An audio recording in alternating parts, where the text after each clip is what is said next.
Welcome to the CISSP Cyber Training Podcast, where we provide you the training and tools you need to pass the CISSP exam the first time. Hi, my name is Sean Gerber, and I'm your host for this action-packed, informative podcast.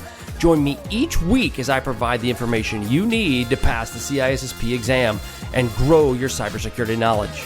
All right, let's get started. Good morning, everybody. It's Sean Gerber with CISSP Cyber Training, and hope you all are having a beautifully blessed day today. Today is CISSP Question Thursday, and we're going to go over just a few questions that might be a little bit more challenging as it relates to the CISSP exam. The ultimate goal on Thursdays was to provide CISSP questions, and then along with that, on Mondays, we actually provide some training around what we're doing. So Monday is the training, Thursday is the questions, and then we just keep on trucking on. That's the plan. Now, what we're going to talk about here in just a minute is the 5 questions that I have as it relates to all of the CISSP questions, or all of the domains. And not, obviously won't cover them all because there's only 5 questions, but it's just going to cover some deep questions that may ask and some scenario-based questions that you may have questions about.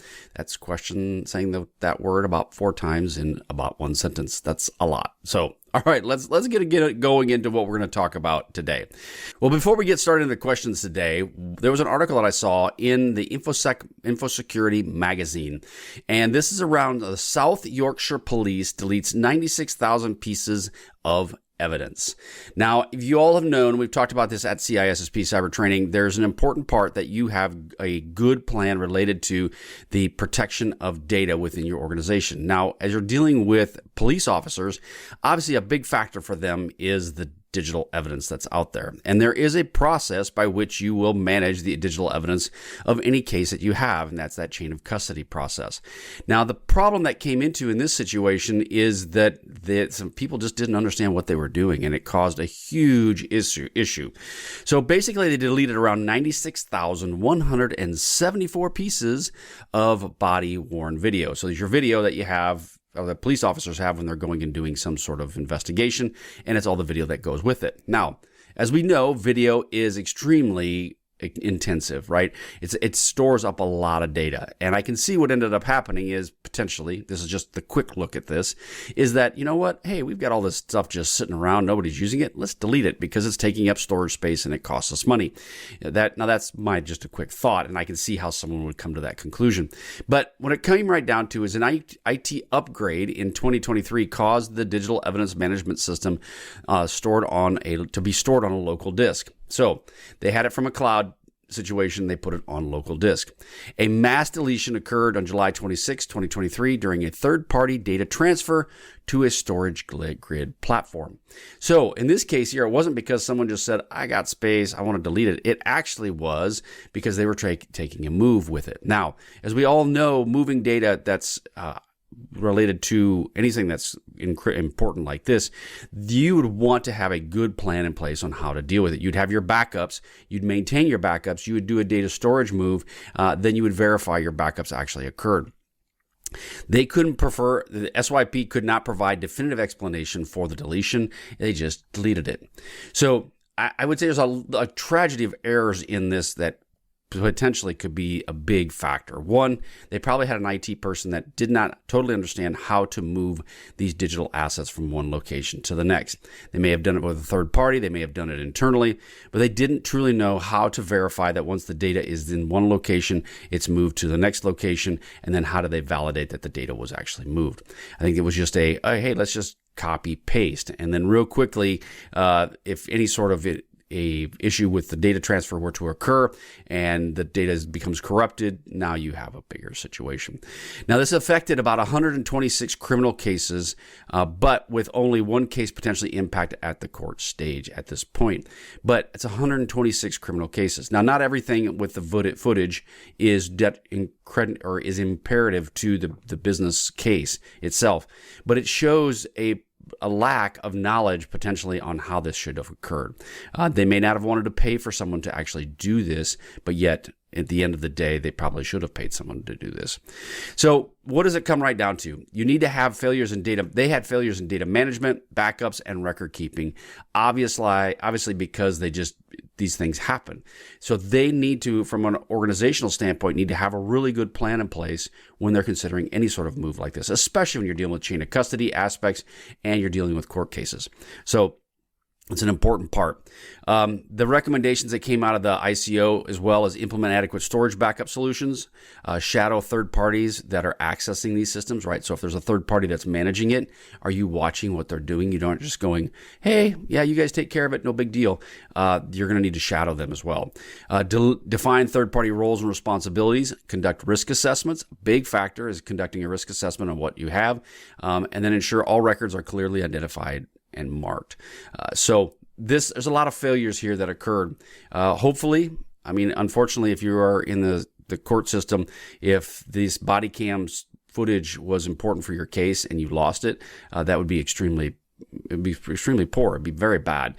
So hopefully they can recover some of this, or at least it won't be as big of an impact as it potentially could be with their organization. So again, understanding how your data is stored and transferred is an important part of any organization, whether you're in the police department or whether you're in corporate America.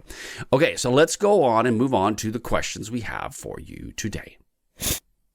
Okay, so you can get all these questions at CISSP Cyber Training. Everything that I have here and available is available to you. This is obviously the free version is what I do with the podcast, but you can get access to the questions themselves through my paid program that I have. It's available for you. Honestly, it's dirt cheap compared to what you will pay for a boot camp type program.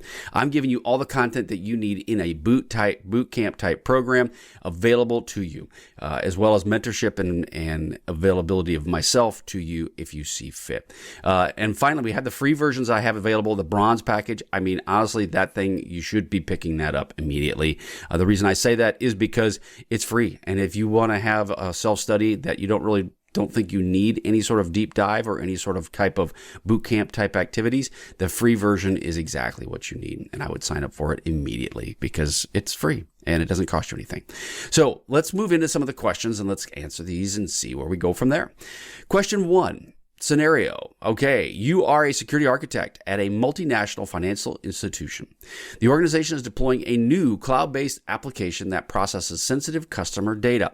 The application requires strong encryption for data at rest and in transit. During the design phase, you must select an encryption algorithm that balances security, performance, and compliance with FIPS 140-3 standards. The application will handle large volumes of data, and performance is a critical factor. Which encryption algorithm should you recommend for data at rest to meet FIPS 140-3 and in optimizing the performance?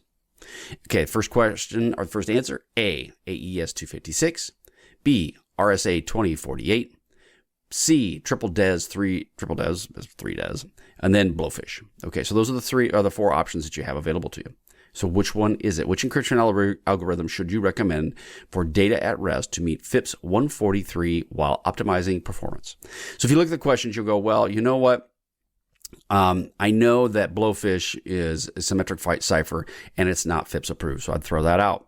Triple DES is an older cipher that's out there, and it is significantly slower than others that are on the market. It is a FIPS approved, right? So that's a good thing. Triple DES is FIPS approved, but it is a much slower type of algorithm. Cipher, I should say.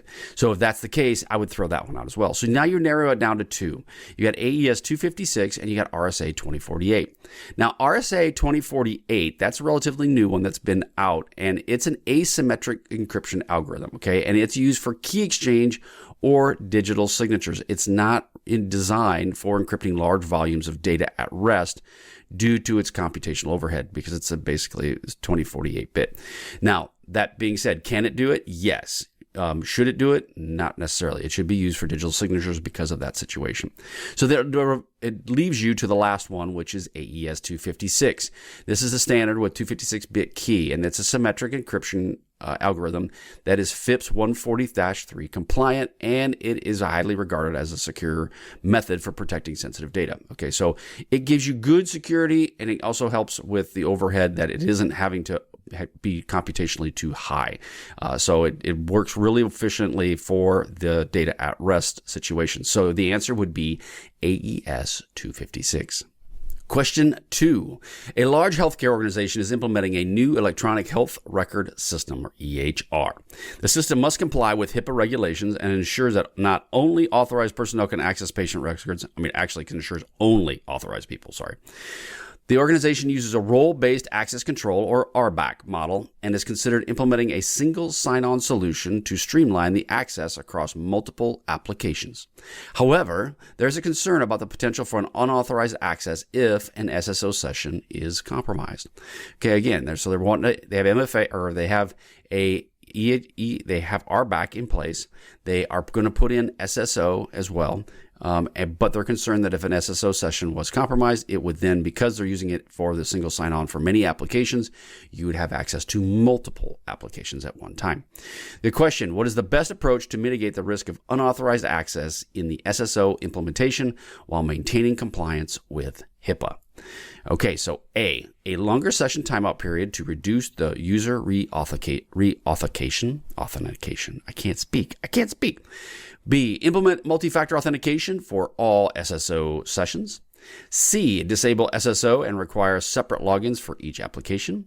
Or D, encrypt all SSO session tokens with triple DES. Okay, so what is the best, air quotes, best approach to mitigate the risk of unauthorized access in an SSO implementation while maintaining compliance with HIPAA?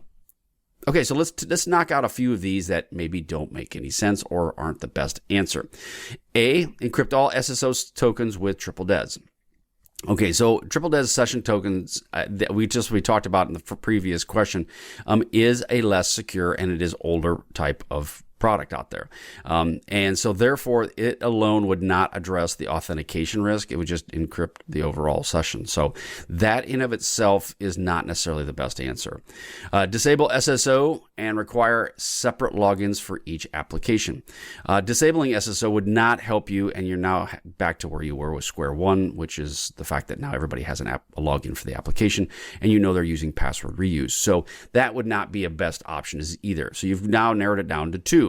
You use longer session timeout periods to reduce user re-authentication. Well, if you're trying to mitigate the SSO issue, then allowing for a longer re-authentication period would not be a good idea, right? Because that would increase the risk of session hijacking and doesn't really necessarily enhance security at all.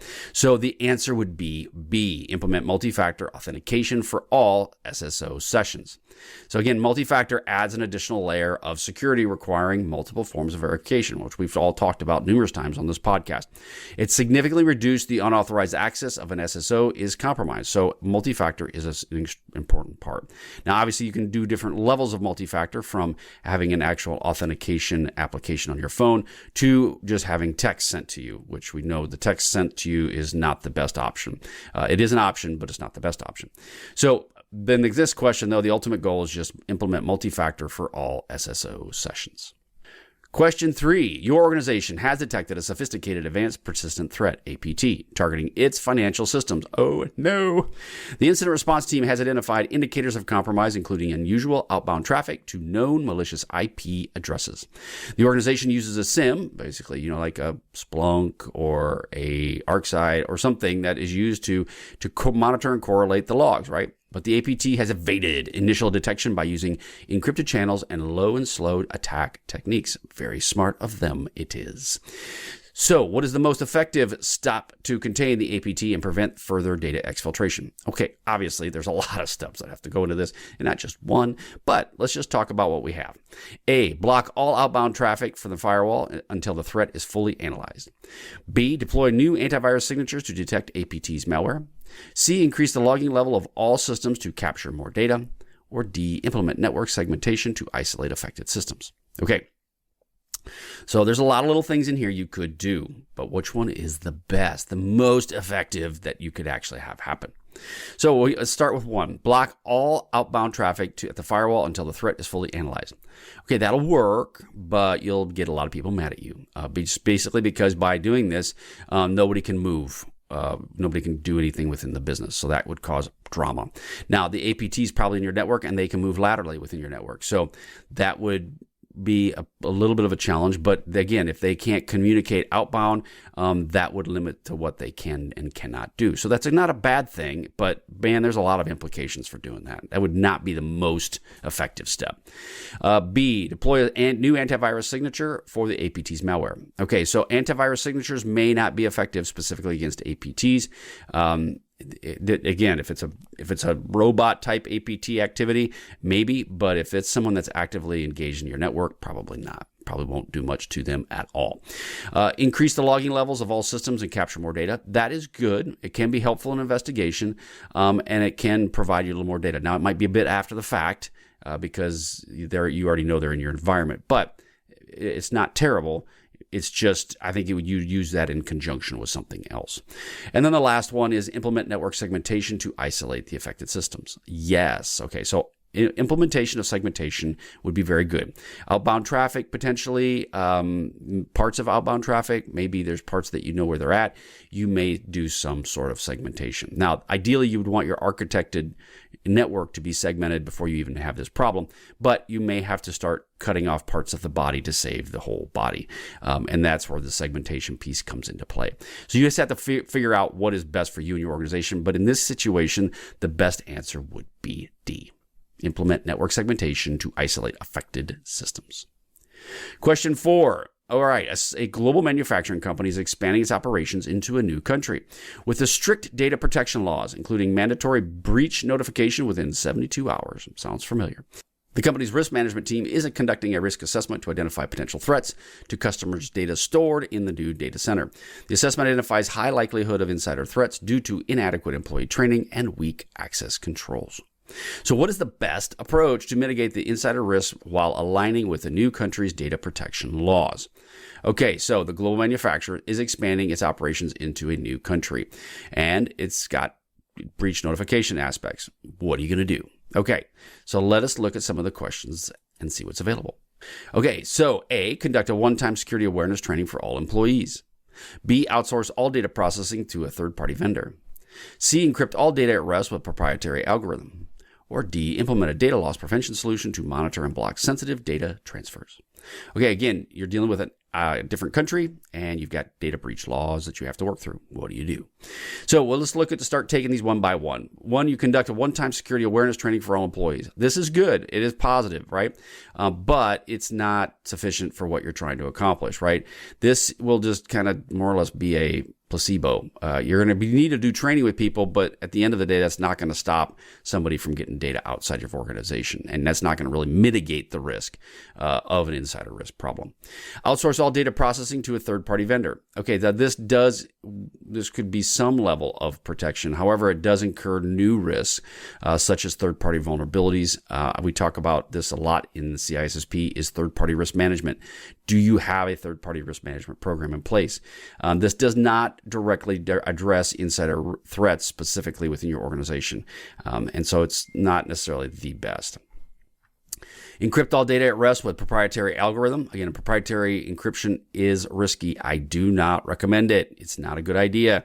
It may not also meet your regulatory standards set up by your country. Stick with what is known. Okay, so that's that one. So I think we pretty much throw those out.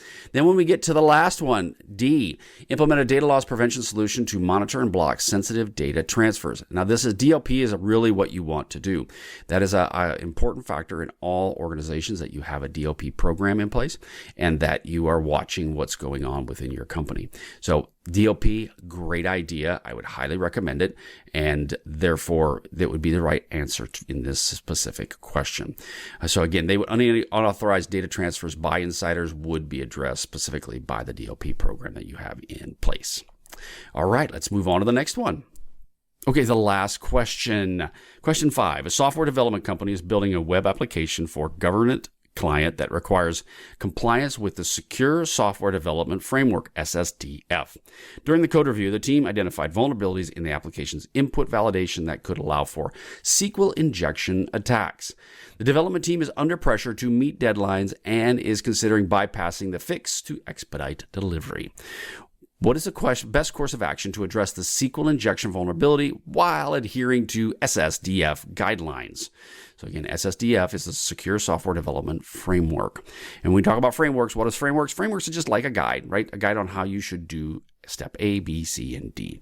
They're not the rule, but they are a great way for you to kind of follow along and ensure that you're meeting, at least getting some of the direction that they are requiring or they're asking of you. All right, so let's look at some of these questions. A, implement parameterized queries and conduct a follow-up code review. B, deploy the application and patch vulnerabilities in the next release cycle. C, use web application firewalls, WAFs, to block SQL injection attempts. Or D, rewrite the application to a different programming language to avoid the vulnerability. Okay, so the question is what is the best course of action to address SQL injection vulnerabilities while adhering to SSDF guidelines? Well, okay, so you got to know what the SSDF guidelines would be.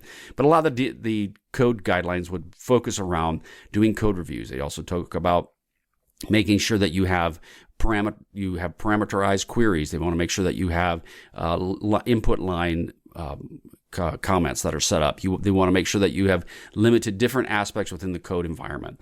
So we'll get into that in just a second, but the bottom line is that the framework is going to be very specific around what are some recommendations that you should follow. So knowing that if you don't really know what the SSDF is and you go, well, let's just talk about a framework. What is a framework? Is a step-by-step process, and it's probably a little bit more granular. Then let's think about that. And then it's dealing specifically with code development. So now we're dealing with a very granular aspect around code development. So one of the questions is rewrite the application to a different programming language to avoid the vulnerability. That is just a really bad answer. It's just not that good. It's not practical, right?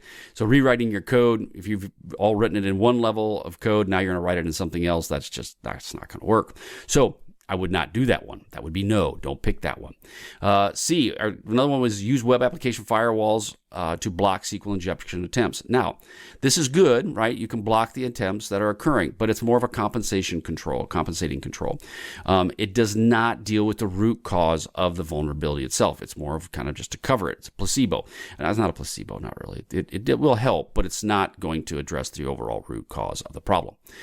Deploy the application and patch vulnerabilities in the next release cycle. Okay, deploying without fixing something will violate any sort of development framework. So just think about that. You have to, if you know there's a problem, you got to fix it. You cannot, when you're dealing with deploying code, when you're doing a code review and you look at something, you go, oh my goodness, I've got a problem.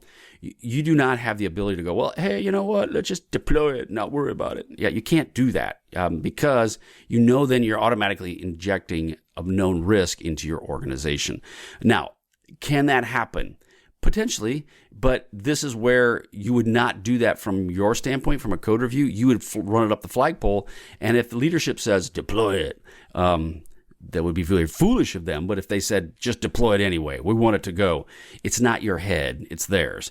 And if after you would recommend going, this is not a good idea, bottom line is you do not have the responsibility to make that call. You do not have the ability to make that call. And if you do, and you do make that call, you should not be a developer. And then the last question is implement a parameterized queries and conduct follow-up code reviews. Okay, so this is the correct answer. And again, if you don't know, because coding gets a lot of people with the CISSP, is secure coding practices are recommended by SFDF to prevent SQL injections by using parameters, okay? And this would be code user inputs. All of these things would help limit the vulnerability in this specific situation. Now, when you're dealing with a follow-up code review, that means that once you have made the fix, you are going back over to ensure that it is properly implemented. You are tracking these things. You're making sure that you're going in and you're testing before you push to deployment. You're actually testing to make sure that the code is you're not running into issues with these different input validations. So again, think about each of the questions, take your time, walk through it in your mind. And if you walk through it in your mind, you're going to do much better because out of those 4 questions, they look overwhelming if you read them as a whole. But if you start reading them individually, you can probably, I know you can, break this down into like, you know what? It's out of these 2, pretty sure. Or, you know what, hey, this is a no-brainer. It's this one. Or if it's even down to 3, you've increased your chances by going, well, if it's one of these 3, I'm going to guess on one of the 3. You now are at least at a 33% chance of getting the right answer versus a 25% chance if you're just guessing. So again, break down the question, take your time, Don't be in a hurry. But again, keep in mind when you're taking the CISSP, you can't go back. So be in a situation, be fast, but be methodical. Think about the question before you actually answer the question. Okay, that's all I have for you today. I hope you guys enjoyed this, a little bit more of a deep dive in the CISSP questions. The ultimate goal of this is to give you the skills you need to pass the CISSP the first time. Head on over to CISSP Cyber Training. Help me out with this. Go out there, pay. You can go and buy my programs that are available for you. I've got free stuff, but I also got the paid products as well. They're all available and for you. And all you got to do, there's not much to it. You just go out there, check it out, see how it can help you in your overall plan. All right. I appreciate all of your guys' time. I hope you all are having a wonderful, wonderful day, and we will catch you all on the flip side. See ya. Thanks so much for joining me today on my podcast. If you like what you heard, please leave a review on iTunes, as I would greatly appreciate your feedback. Also, check out my videos that are on YouTube, and just head to my channel at CISSP Cyber Training, and you will find a plethora or a cornucopia of content to help you pass the CISSP exam the first time. Lastly, head to CISSP Cyber Training and sign up for 360 free CISSP questions to help you in your CISSP journey. Thanks again for listening.